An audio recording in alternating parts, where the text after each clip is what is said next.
Halo semuanya, welcome back to Alicia Bali Channel. Pada kesempatan kali ini, Mak Kade akan mengajak kalian untuk nangkil ke Puro Besakih.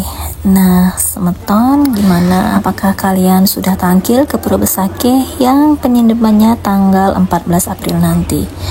Nah, waktu ini Mak Kade sudah tangkil tanggal 1 April 2024. Nah, ini dia situasinya semeton. Sambil kalian melihat situasi pada tanggal 1 April, Mak Kade juga akan menjelaskan sedikit tentang sejarah dari Puro Besakih.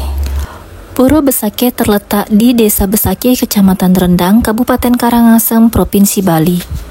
Puro ini terletak di lereng sebelah barat daya Gunung Agung, gunung tertinggi di Bali.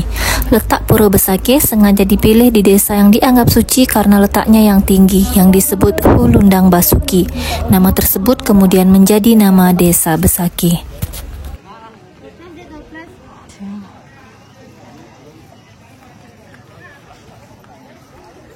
Hati ya,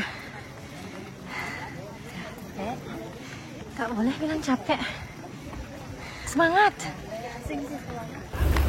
Nama Besakih diambil dari bahasa Sanskerta yaitu Wasuki, yang dalam bahasa Jawa kuno adalah Basuki yang berarti selamat. Puro Besakih sebagai tempat sembahyang umat Hindu, lokasinya yang strategis dengan pemandangan alam menjadikan tempat ini juga sebagai tempat wisata. Nama Besakih juga didasari oleh mitologi naga Basuki sebagai penyeimbang Gunung Mandara. Komplek Puro Besakih terdiri dari 1 puro pusat atau Puro Penataran Agung Besakih dan 18 puro pendamping, 1 puro Basukian dan 17 pura lainnya. Disebut Mother of Temple karena Puro Besakih merupakan pusat kegiatan dari seluruh pura yang ada di Bali.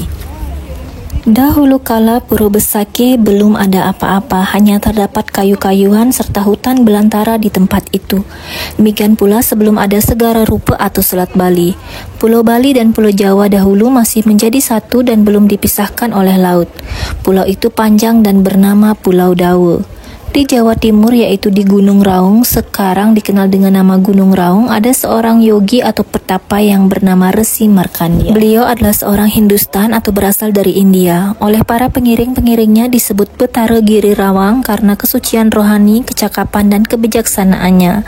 Sakti Sidi Ngucap. Pada mulanya, sang yogi Markandeya bertapa di Gunung Demulung, kemudian pindah ke Gunung Hyang.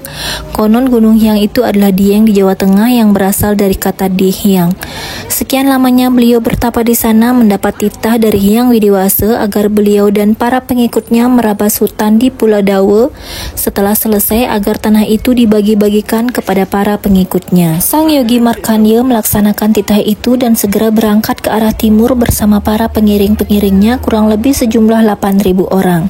Setelah tiba di tempat yang dituju, sang yogi Markandeya menyuruh semua para pengiringnya bekerja merabas hutan belantara, dilaksanakan sebagaimana mestinya. Saat merabas hutan, banyak para pengiring sang yogi Markandeya yang sakit, lalu mati, dan ada juga yang mati dimakan binatang buas karena tidak didahului dengan upacara yatnya, bebantan atau sesaji. Kemudian perabasan hutan dihentikan dan sang yogi Markandeya kembali lagi ke tempat pertapaannya semula, konon ke Gunung Raung di Jawa Timur. Selama beberapa waktu, sang yogi Markandeya tinggal di Gunung Raung. Pada suatu hari yang dipandang baik atau Dwasa Ayu, beliau kembali ingin melanjutkan perabasan hutan itu untuk pembukaan daerah baru, disertai oleh para resi dan petapa yang akan diajak bersama-sama memohon wara nugraha ke hadapan Hyang Widiwasa. Kali ini para pengiringnya berjumlah 4.000 orang yang berasal dari desa Age atau penduduk di kaki Gunung Raung, dengan membawa alat-alat pertanian selengkapnya, termasuk bibit-bibit yang akan ditanam di hutan yang akan dirabas itu.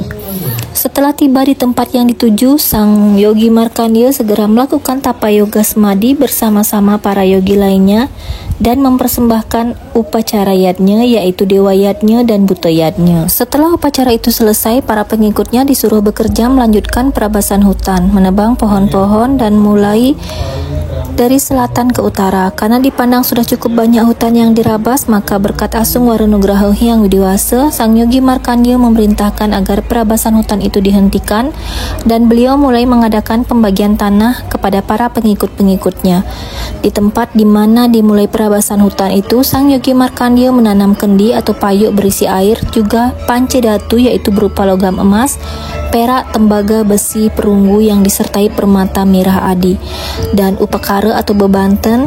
Selengkapnya diperciki tirta pengentas atau air suci. Tempat di mana sarana-sarana itu ditanam diberi nama Basuki. Sejak saat itu, para pengikut Sang Yogi Markandeya yang datang pada waktu-waktu berikutnya serta merabas hutan untuk pembukaan wilayah baru tidak lagi ditimpa bencana sebagaimana yang pernah dialami dahulu. Demikianlah sedikit kutipan dari lontar Markandeya Purana tentang asal mula adanya desa dan Pura Besakih yang seperti disebutkan terdahulu bernama Basuki dan dalam perkembangannya kemudian sampai hari ini bernama Besakih. Oke, semeton, gimana? Apa kalian sudah tangkil ke Pura Besakih? Dan kalau ke Besakih, pedarman kalian apa? Kalau mau kadek, pedarman mau kadek adalah di Ratu Pase. Nah, Ratu Pase itu adalah pedarman yang paling ramai semeton. Jadi selalu ramai setiap penangkilannya. Habis sembahyang, mau kadek dan keluarga langsung balik. Mau kadek nggak nyari tempat makan di sini karena sudah bawa bekal dari rumah. Jadi langsung aja di area parkir kita buka takilan sebelum nanti melanjutkan ke Purobatur. Nah, untuk tanggal 1 April ini perjalanan lancar semeton, tidak macet. Jadi semoga kalian yang tangkil, yang belum tangkil nanti juga tidak terkena macet ya semeton. Salam rahayu, sampai ketemu lagi di video Mok Kadek berikutnya. Bye bye.